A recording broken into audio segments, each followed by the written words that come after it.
Hola, bienvenidos a un nuevo vídeo del canal. Hoy vamos a seguir con temas de econometría y hoy vamos a abordar el tema del test de cambio estructural en el modelo de regresión. Muy bien, pues ¿de qué se trata esto? Pues si tenemos una muestra de n datos y sabemos que en n un datos, por ejemplo, en n un datos, se realiza una política económica determinada, está el mandato de un presidente demócrata,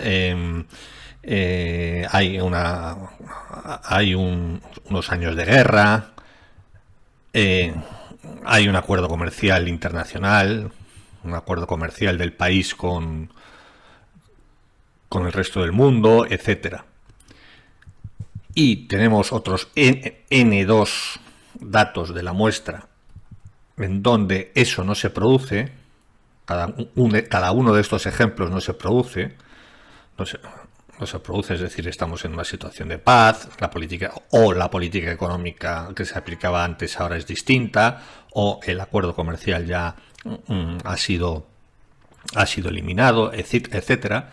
Entonces, si tenemos un modelo de regresión y x beta más u, entonces queremos saber si este beta cambia según los datos que tenemos, es decir, cambia en función de n1 datos o de n2 datos, es decir, si hay cambio estructural, si estadísticamente cambia el beta. Eso quiere decir, en función de estas dos variables, eso quiere decir que esas circunstancias, esa política económica, esa guerra, ese acuerdo comercial, lo que sea, está influyendo en el beta. Si para N1 y N2 estadísticamente son distintos. Si no son distintos para N1 y para N2, es decir, si no hay distinción, entonces lo que tenemos es que el beta se mantiene constante y entonces decimos que no hay cambio estructural. Bien, ¿y cómo lo vamos a hacer esto? Pues lo vamos a hacer con todos los elementos que ya conocemos. Vamos a utilizar para el cambio estructural, para hallar el test de cambio estructural, vamos a hallar todo lo que vimos acerca del contraste de hipótesis, que lo tengo en este vídeo que os dejo aquí arriba a la derecha. Bien, entonces, para todo lo que vimos del test de hipótesis, el test de hipótesis lo podemos resumir en lo siguiente. Es decir, para cambio estructural vamos a utilizar el test de todo lo que hemos visto del test de hipótesis. Si tenemos nuestro modelo que es ix beta más u, y queremos contrastar, esto ya lo vimos, contrastar la hipótesis nula de que los parámetros estén restringidos según esta ecuación matricial, R beta es igual a R, es decir, que haya una restricción lineal de los parámetros. Entonces, el test que vimos bajo la hipótesis nula,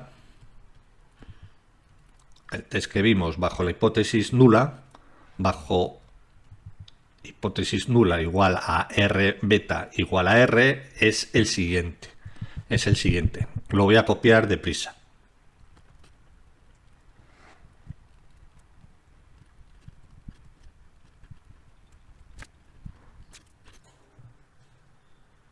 Esto es lo que vimos en los vídeos anteriores, que era el test de hipótesis. Entonces, el test de hipótesis, queríamos contrastar esta hipótesis de que R beta es igual a R, es decir,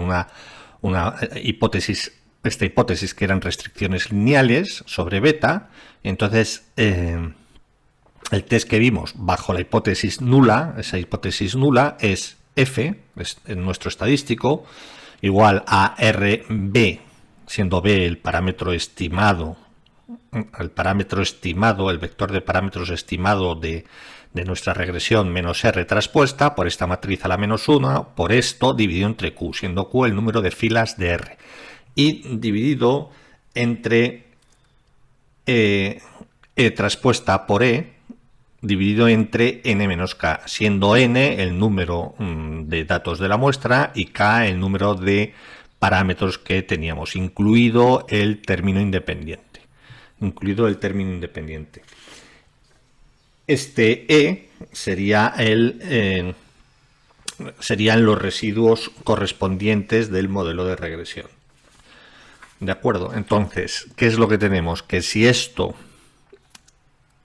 se distribuía como una f de Snedeker al 95%, al 90%, al grado que quisiéramos, con grados de libertad q, n menos k, de tal forma que si f era mayor que fq, si f, el estadístico, era mayor que lo que nos salía en tablas para esos grados de libertad al 95%, al 90%, rechazábamos la hipótesis nula. Esta hipótesis nula, es decir, estas restricciones sobre los parámetros no son estadísticamente significativas. Entonces, si f, por el contrario, era menor que el valor en tablas, para el 95% se acepta la hipótesis nula. Epsilon traspuesto e' por e es la suma de los cuadrados de los residuos del modelo de regresión directamente, del modelo de regresión no restringido, ¿vale? Entonces, así hacíamos el contraste de hipótesis. Alternativamente, demostramos alternativamente que esta f es equivalente, el denominador es el mismo, pero el numerador es equivalente a la suma de los cuadrados de los residuos de la regresión restringida. E' por e es la suma de los cuadrados de los residuos de la regresión no restringida, ¿de acuerdo? De la regresión no restringida, estos de aquí, directamente, dividido entre q, y todo ello dividido entre la suma de los cuadrados de los residuos entre n menos k. De tal forma que podíamos hacer la regresión restringida, la no restringida, a obtener la suma de los cuadrados de los residuos, calcular el estadístico y compararlo en tablas con f de q n menos k. Bien, pues ese es el modelo. Ese es el test de hipótesis que vimos en su momento. Bien, pues para cambio estructural, ¿qué vamos a utilizar? Pues exactamente lo mismo. Y de aquí vamos a obtener el test de cambio estructural. Vamos a demostrar el test de cambio estructural. Bien, por ejemplo, vamos a suponer que tenemos una variable explicada ahí, y vamos a tener x, x es la matriz de variables explicativas. Vamos a tener el 1, la columna de unos, y vamos a tener, pues realmente, esta es la matriz, y vamos a tener solamente una variable explicativa, ¿vale? Entonces, sabemos que una parte de los datos corresponden a un tipo de política económica o una situación de guerra, etcétera. Y otra parte de datos corresponde a una situación en donde no se producen las circunstancias que se producen en el primer grupo de datos. Entonces queremos testear si los parámetros varían, es decir, si hay cambio estructural, hay inestabilidad en los parámetros beta o no. Hay estabilidad. Si no hay estabilidad, si hay inestabilidad, como digo, es cambio estructural. Entonces, podemos entonces, para el primer conjunto de datos, que vamos a decir que hay n1 datos, y para el segundo conjunto de datos, tenemos que hay n2 datos. Y n1 más n2 va a ser el número total de datos. Bien, pues entonces podríamos hacer en principio el modelo, podríamos hacer dos regresiones. Para el primer tipo de datos podríamos poner i es igual a alfa 1 más beta 1 por x Digo que solamente es una variable, solamente es una variable, pero esto no, sin pérdida de generalidad, lo podríamos hacer para varias variables. Más u. Entonces aquí hay n1 datos. Es que i es igual a alfa 2 por beta 2 por x, alfa 2, perdón, más beta 2 por x más u para n2 datos. Bien, entonces este sería el modelo no restringido, ¿vale? Porque la restricción, el modelo restringido sería que alfa 1 fuera igual a alfa 2 y beta 1 fuera igual a beta 2. Entonces, el modelo no restringido lo podemos poner de forma no restringido, el modelo no restringido lo podemos poner de forma matricial así, de la forma que voy a escribir ahora. Es decir, el modelo no restringido sería el siguiente. Voy a copiarlo deprisa.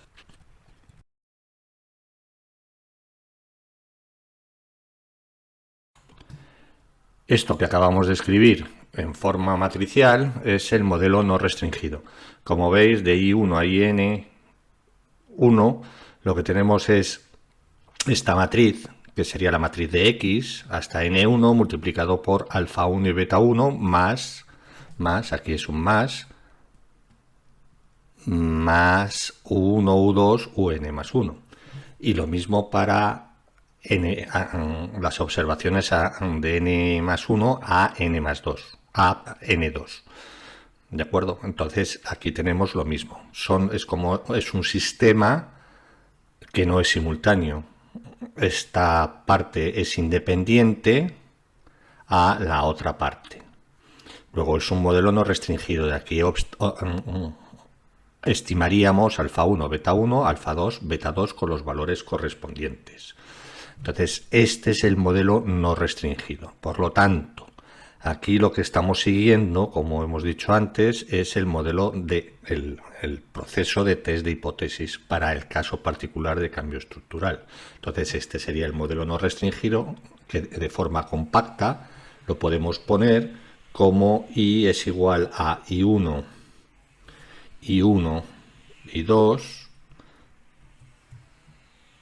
igual a la matriz x1, 0, 0, x2, multiplicado por beta, por este vector, que sería alfa 1, beta 1, alfa 2, beta 2. Vamos a ponerlo bien. Alfa 1, beta 1 y más u. ¿De acuerdo? Este x1 sería esta parte de aquí, esta matriz. Esta x2 sería esta matriz. Esta sería la matriz de ceros. Esta sería la matriz de ceros. Esta de aquí. Y esta sería la matriz de ceros. ¿Vale?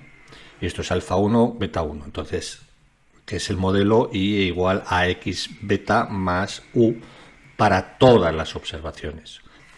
Si aplicamos mínimos cuadrados ordinarios, lo que tendríamos es lo siguiente. Aplicando a nuestro modelo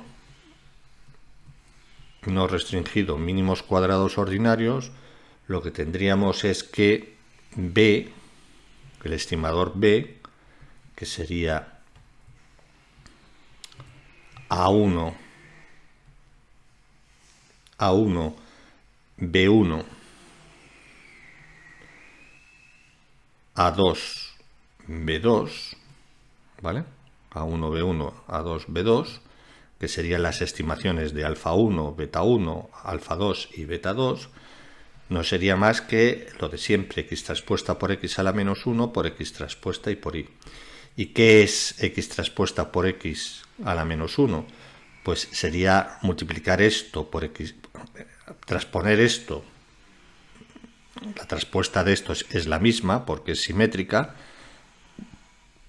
por esta misma matriz y elevarlo a menos 1. Y como es diagonal, lo tenemos muy fácil. Esto sería igual ¿a qué?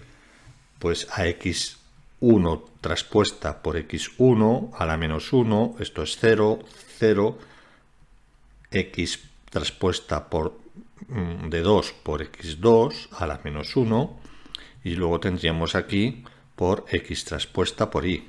X traspuesta por y, que vendría dado por x traspuesta 1 por y1, x traspuesta 2 por y2.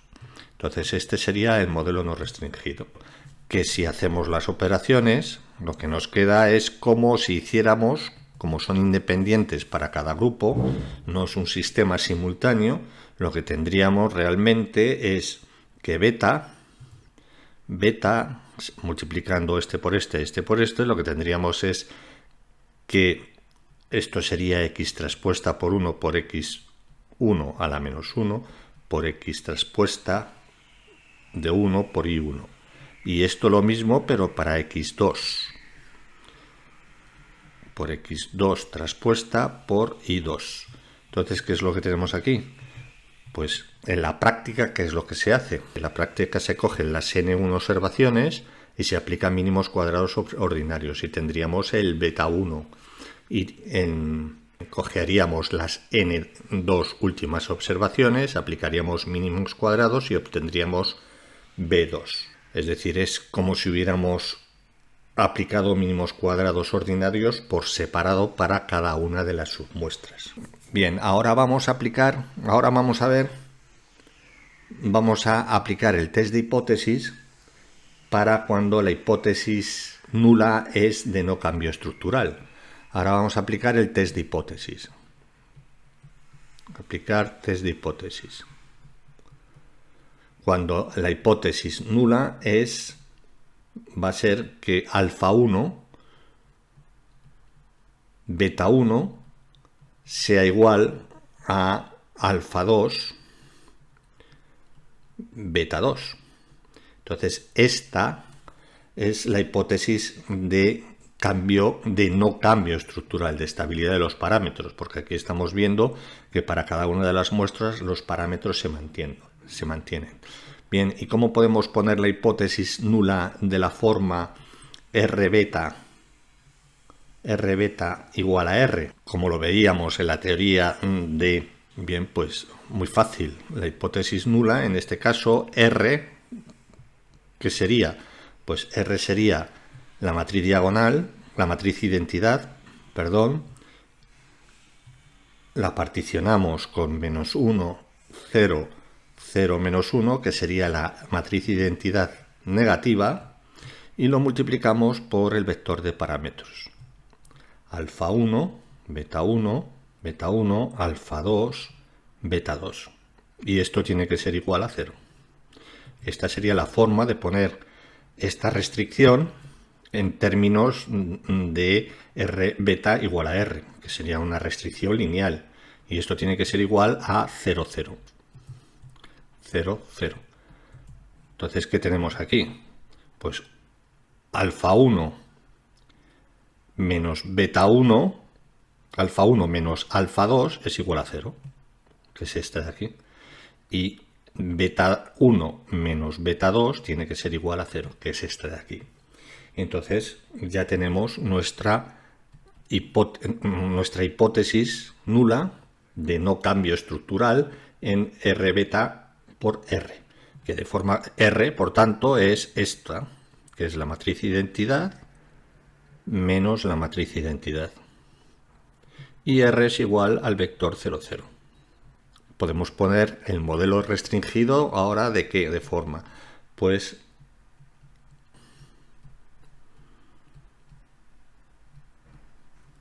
lo podemos poner como I1 para las primeras N1 observaciones y 2 para las segundas N2 observaciones.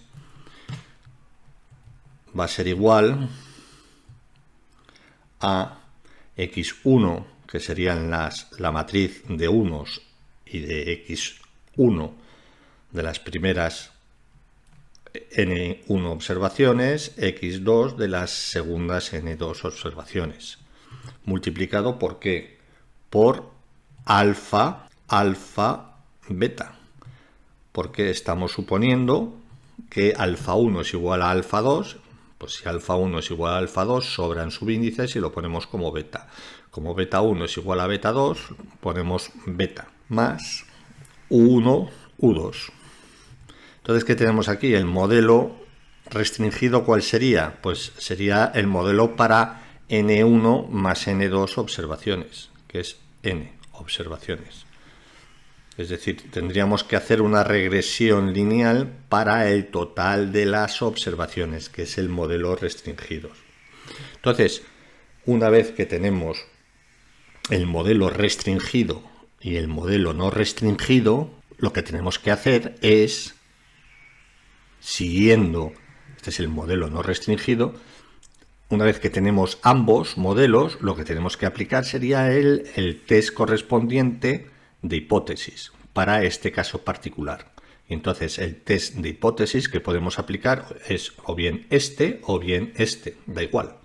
Vamos a aplicar el test de hipótesis con los residuos. Entonces el test de hipótesis lo que nos dice es que la diferencia entre la suma de los cuadrados de los residuos de la restricción restringida menos la suma de los cuadrados de los residuos de la restricción de la regresión no restringida dividido entre Q, que es el número de filas de R, y dividido entre lo correspondiente, que es la suma de los cuadrados de los residuos de la no restringido dividido entre n menos k, se distribuye como una f de q n menos k grados de libertad. En el día correspondiente que vimos el test de hipótesis, teníamos que el numerador, este numerador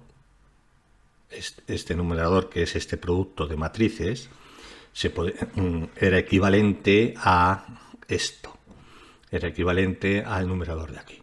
Bien, vamos a hablar, por tanto, vamos a aplicar el test de hipótesis para nuestro caso particular con la suma de cuadrados de cuadrados de los residuos de la regresión restringida y no restringida. Entonces, veamos. Aquí tenemos el restringido, vamos a empezar por la no restringida, la suma de los cuadrados de los residuos de la no restringida. Entonces, aquí podemos, 1, regresión no restringida, entonces podemos calcular, es decir, aquí vamos para las N1 observaciones, lo que tenemos es que A1, B1, los parámetros estimados son x1 traspuesta por x1 a la menos 1, por x traspuesta 1 por i1, y de aquí, una vez que tenemos A1, B1, podemos obtener los residuos y, por supuesto, la suma de los cuadrados de los residuos de esa regresión. Esto es la suma de los cuadrados de los residuos de la regresión no restringida. ¿Vale? Y para N2 observaciones, las N2 últimas observaciones, tenemos A2, B2, que sería la estimación, sería exactamente lo mismo, pero para 2, x2 traspuesta por i2, y de aquí tendríamos E traspuesta por E2. Aquí obtendríamos los residuos y podríamos hacer esta operación. Es decir, el vector de residuos traspuesto, que sería un vector tumbado, fila, por el columna, y tendríamos entonces, esa operación sería el producto escalar y tendríamos la suma de los cuadrados de los residuos. ¿De acuerdo? Entonces esto sería la suma de los cuadrados de los residuos de la no restringida para N1 y para N2. La suma total de los cuadrados de los residuos, la suma total de la suma de los cuadrados de los residuos no restringida, pues sería la suma algebraica. Esto es un número, pues sumamos E2 por E2. Esto sería la suma de los cuadrados de los residuos de la no restringida. Ahora podemos poner la suma de los cuadrados de los residuos de la restringida. Regresión restringida restringida, y entonces tenemos que este modelo realmente es el que tenemos aquí. Y es igual a x beta más u. X estrella, ¿no? Entonces, siendo x estrella, podemos así, es x1, x2. Siendo x1 el vector columna de unos con el primer regresor y con el regresor, con el primer regresor, y x2 el vector columna de unos con el regresor. Podríamos tener n regresores, 2, 3, 4, 5 regresores, pero bueno, lo estamos haciendo con uno, pero sin pérdida de generalidad lo podríamos hacer con varios regresores. Entonces aquí obtendríamos A estrella, B estrella, es decir, A estrella, B estrella, B estrella sería pues directamente x traspuesta por x a la menos 1 por x traspuesta y por y, siendo x traspuesta estas. Entonces aquí tendríamos, ¿para qué? Para n-1 más n2 observaciones. Y de aquí podríamos obtener también los residuos. Y los residuos tenemos que calcular la suma de los cuadrados de los residuos. Pues sería estrella por E estrella, es estrella traspuesta por E estrella. Entonces esta sería la suma de los cuadrados de los residuos de la restricción, de la regresión restringida. Bien, la suma de los cuadrados de los residuos, tanto de una como de otra, hago una nota aquí, ponemos una nota aquí si queréis, una nota, ya lo hemos visto, pero bueno, os lo repito, para calcular la suma de los cuadrados, la expresión de la... Esto lo da los paquetes informáticos, pero para que veáis, porque estamos viendo de dónde viene todo, entonces E es igual a I menos XB. Esto es solo en general para cualquier regresión. Estos son los residuos. B ya es el estimador. Entonces es I menos lo que se estima de I, ¿no? Esto es I barra. I barra no I con sombrero. Entonces, I con sombrero. Entonces este es el estimador de la perturbación, que son los residuos. Traspuesta a que es igual, pues, a la traspuesta de I menos, cuando hay un producto, se permutan las posiciones B, X y se transpone. ¿Vale?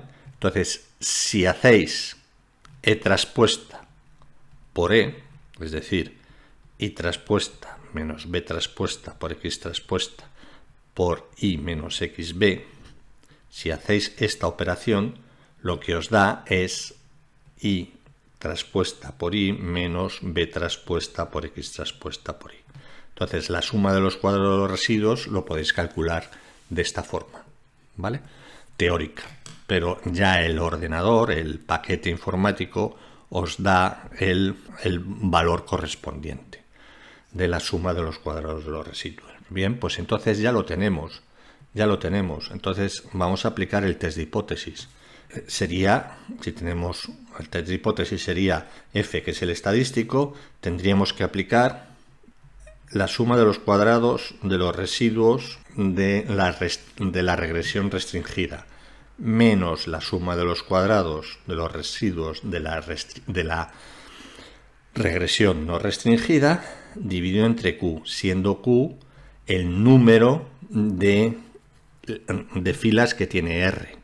Número de filas que tiene R, que en este caso son 2. Q es número de filas de R. Y en el denominador tenemos que poner la suma de los cuadrados de la regresión no restringida dividido entre N, que es el total. N es igual a N1 más N2 y menos K. Pero K en la regresión no restringida, ¿cuántos K tenemos? ¿Cuál es el número de parámetros? Tenemos de una regresión no restringida tendríamos 2, pero aquí tenemos el doble. Entonces, este K sería menos 2K. ¿Vale? Porque tenemos 4 parámetros, el doble de lo que tendríamos. ¿Vale? Entonces esto es n menos 2k. Entonces, ¿cuál es la hipótesis nula? La hipótesis nula es que se cumpla que no hay cambio estructural. Esta es la hipótesis nula, ¿vale? Entonces, la hipótesis nula es que no haya cambio estructural. Es decir, la hipótesis nula es que no haya cambio estructural. Es decir, que es lo mismo que estabilidad en los parámetros. Estabilidad en los parámetros. Los parámetros no cambian a lo largo de la muestra. Entonces, a partir de las dos submuestras que a priori hemos definido, por supuesto. Entonces, ¿qué es lo que tenemos? Si f, el estadístico correspondiente, es mayor, vamos a poner así, si f es mayor que f, la f de Snedeker, para un porcentaje, por ejemplo, del 95%, se distribuye, esto teóricamente se distribuye, que lo vimos en el vídeo correspondiente, de q n menos 2k grados de libertad, entonces, aquí decíamos que se rechaza la hipótesis, se rechaza hipótesis nula de no cambio estructural, Es decir, se rechaza la hipótesis nula de no cambio estructural o de estabilidad de los parámetros, ¿vale? O sea que rechazamos que haya estabilidad en los parámetros. Luego lo que estamos aceptando es que hay cambio estructural. Aceptamos que existe cambio estructural. Los parámetros cambian estadísticamente de una muestra a la otra. Y por el contrario, si f es menor que, por ejemplo, al 95% de q n menos 2k, entonces se acepta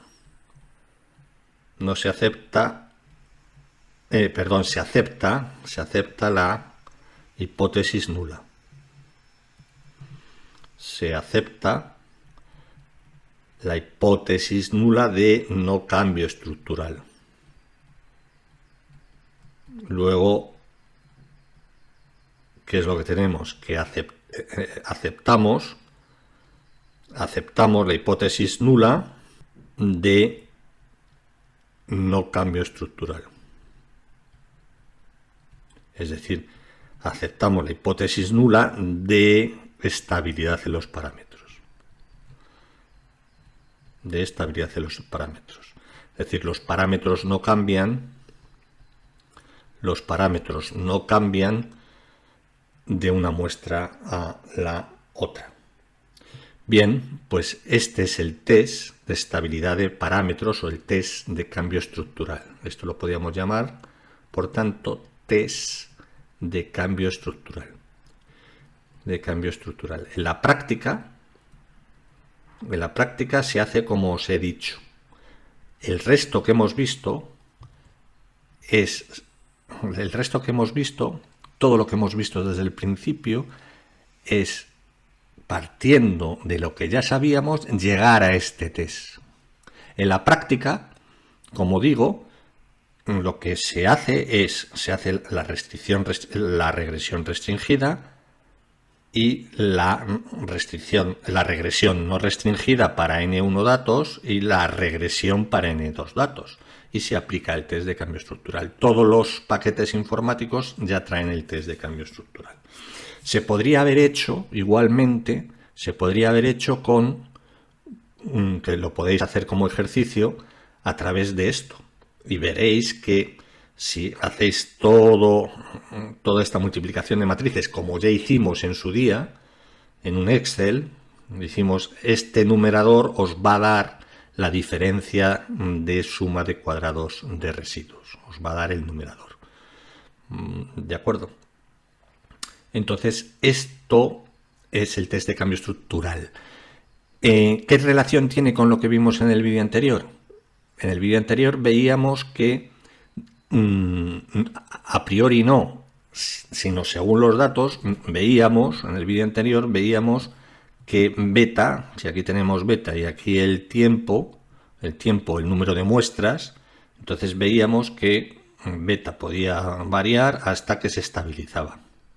Entonces podía variar hasta que se estabilizaba en un valor. Entonces decíamos que no había cambio estructural. O bien, por el contrario, podría hacer esto. Está más o menos estable y hacer un cambio hasta otro valor. Entonces, aquí no necesitamos a priori saber a partir de qué valor va a haber cambio estructural, porque nos lo dice el método recursivo. Aquí sí que tenemos que tener un valor a partir del cual particionamos la muestra. Y una vez que particionamos la muestra, aplicamos el test de cambio estructural para esas dos submuestras. Con lo cual es algo a priorístico, algo que sospechamos. Aquí de esta forma nos lo va a decir exactamente dónde ha habido cambio estructural. Muy bien, pues vamos a ver un ejemplo. Vamos a ver un ejemplo de cambio estructural y vamos a comprobar que este test, este numerador y este denominador es el que nos proporciona el paquete informático correspondiente de cambio estructural. Y lo vamos a ver en Gretel. Vamos a hacer un ejemplo, por tanto. Pasamos a Gretel. Bien, estamos en Gretel. Vamos a hacer un ejercicio de cambio estructural. Abrimos archivo de datos. Podemos en archivo de muestra, lo que podemos hacer es coger este fichero de salarios, experiencia y educación. Entonces aquí tenemos salarios, experiencia, educación, etcétera. Entonces podemos hacer la regresión entre el salario en función de la experiencia y la educación. Pero antes de eso vamos a ver cómo está ordenada la serie. La serie está ordenada en función de la persona que han ido a hacer la entrevista. Entonces tendríamos que ordenar, por ejemplo, por salarios. Si ordenamos la muestra por salarios, aquí en datos, ordenar los datos, podemos ordenar por salarios. Entonces lo que tenemos es que la muestra ya ha sido ordenada por salarios de más bajos a más altos. Entonces lo que nos podemos preguntar es si ha habido cambio estructural, por ejemplo, ha habido cambio estructural para las personas que tienen menos de $10 y para las personas que tienen más de $10 de salario. Es decir, si los parámetros cambian. Bien, y para ello lo vamos a hacer, por ejemplo, hasta el índice 716. El número de la muestra 716. Entonces, ¿cómo lo hace el Gretel, el cambio estructural? Bien, de momento vamos a poner modelo mínimos cuadrados ordinarios y vamos a poner que el logaritmo del salario lo queremos explicar por el logaritmo de la experiencia y el logaritmo de la educación. Y entonces aquí nos sale el modelo de regresión restringido, en donde, bueno, pues el logaritmo del salario depende positivamente de la experiencia y de la educación, lo cual es lógico, y además los parámetros son altamente significativos con esta P tan baja. Gretel, ¿qué hace? Pues para el contraste de hipótesis, el contraste de cambio estructural es el contraste de Chow. Entonces, aquí lo que pide es la observación en la cual se divide la muestra. Entonces, la muestra que hemos cogido es a partir de 716, sería el otro elemento de la muestra, ya el primer elemento de la segunda submuestra. Entonces ponemos 716 y le damos a aceptar. Entonces aquí ya nos da el test de Chow. El test de cambio estructural que nos lo da aquí. Contraste de Chow de cambio estructural en la observación 716. ¿Vale? Entonces nos da que f de 3,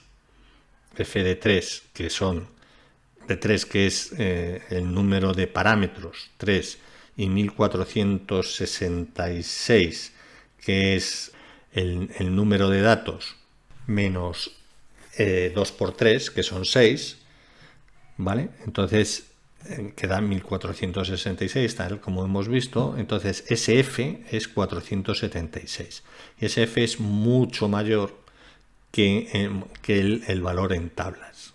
El valor en tablas de 3.466, el valor crítico de tablas, lo podemos ver aquí. El valor crítico de tablas es en herramientas, tablas estadísticas, F, 1000, grado del numerador, que es 3, hemos dicho, grado del denominador, 1476, con una probabilidad de cola derecha del, por ejemplo, del 0,05, es decir, 1 menos alfa el 95%. Aquí lo que tenemos es que el valor crítico es 2,61.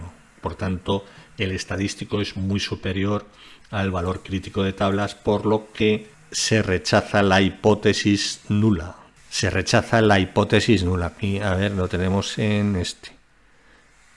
Lo tenemos aquí. Se rechazaría la hipótesis nula. Que la hipótesis nula es que no hay cambio estructural. Luego hay cambio estructural para esas dos submuestras. Es decir, los parámetros han variado de una muestra a otra. Esto es lo que nos dice el paquete Gretel. Bien, esto lo podemos hacer, este resultado lo podemos obtener igualmente si particionamos la muestra y hacemos el test tal como lo hemos visto en pizarra. Lo que podemos hacer sería lo siguiente.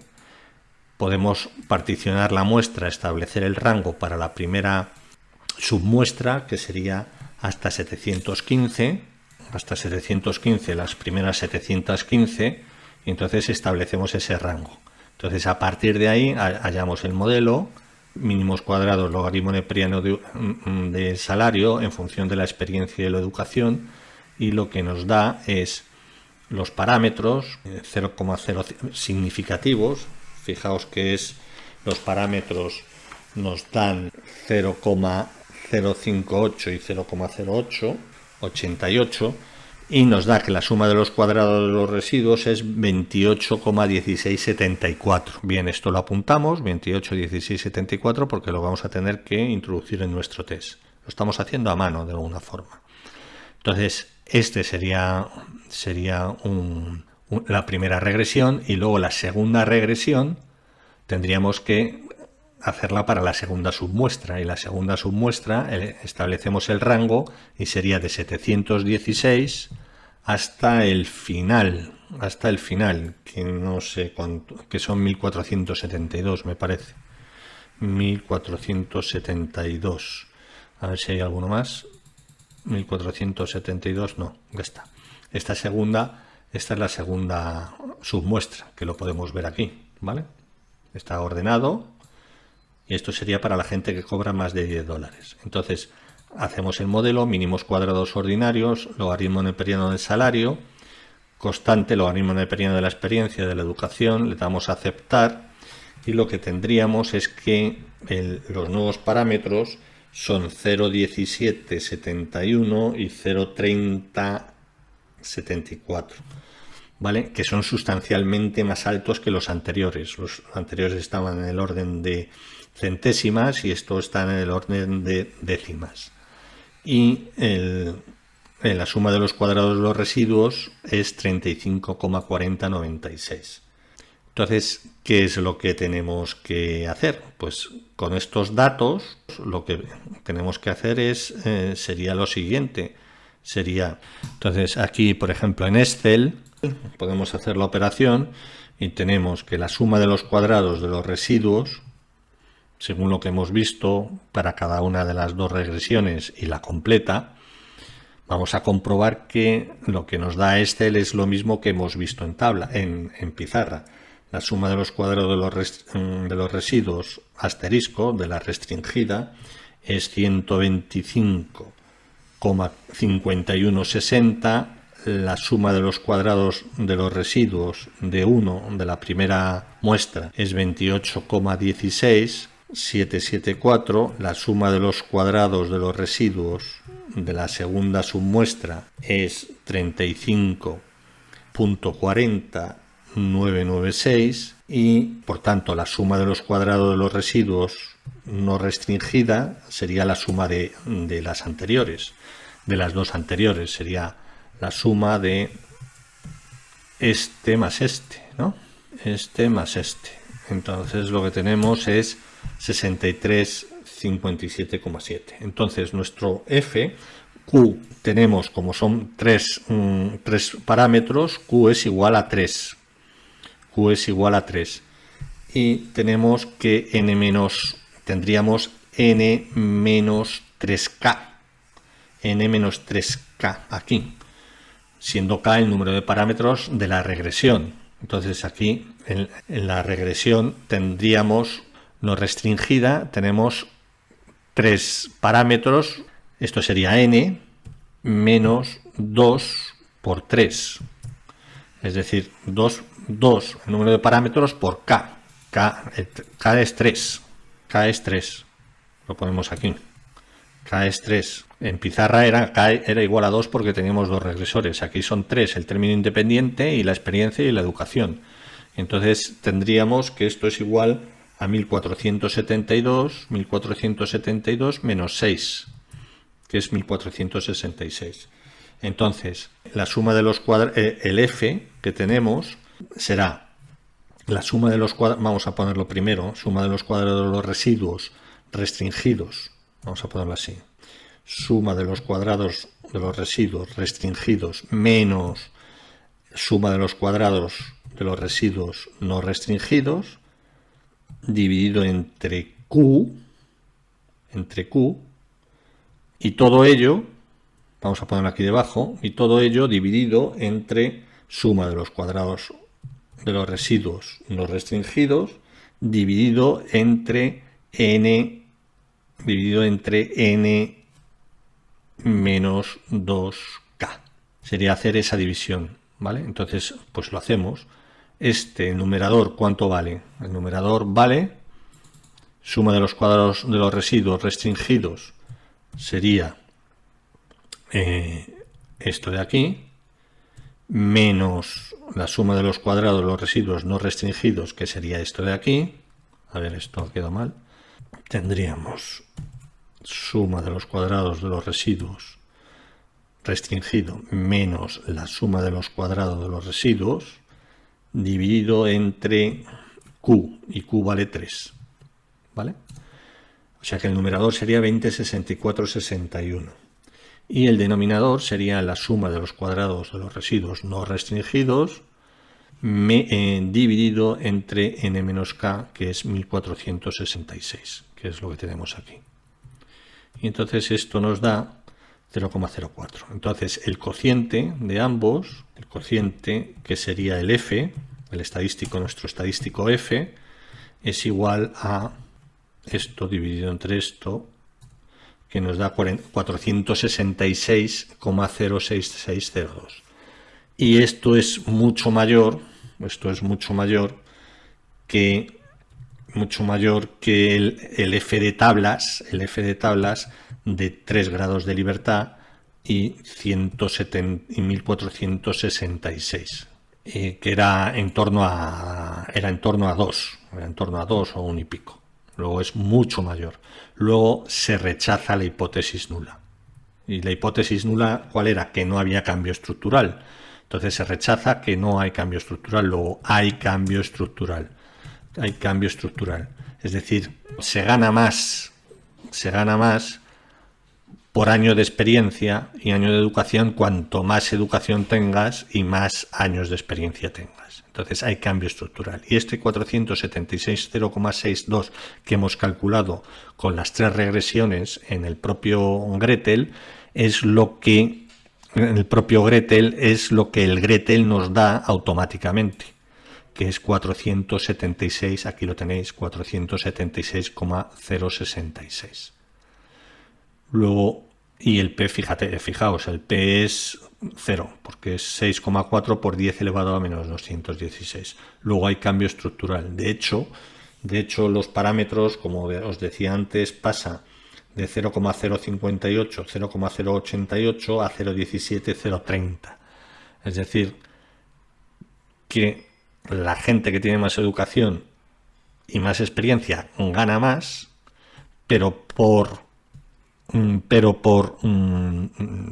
euro o por dólar, o por la moneda que sea, por año de experiencia o por año de educación, gana más que el que no la tiene. Luego hay cambio estructural. Bien, pues este es el test de cambio estructural que se denomina test de Shou y que hemos visto. ¿Cuál es la virtualidad de este vídeo? Que no sé si se ha hecho algo largo. Pues deducir el test de cambio estructural a partir de lo que ya sabíamos. Es decir, en la universidad, en muchos sitios, pues te definen el test de cambio estructural, pero no te definen de dónde viene ni por qué. Aquí nosotros hemos deducido el test de cambio estructural como un caso particular de un test general de hipótesis. Muy bien, pues yo creo que es un vídeo muy útil. Gracias por vuestra atención y no dudéis de suscribiros al canal, darle a la campanilla para estar al tanto de las novedades de nuestro canal. Muchas gracias, hasta la próxima, chao.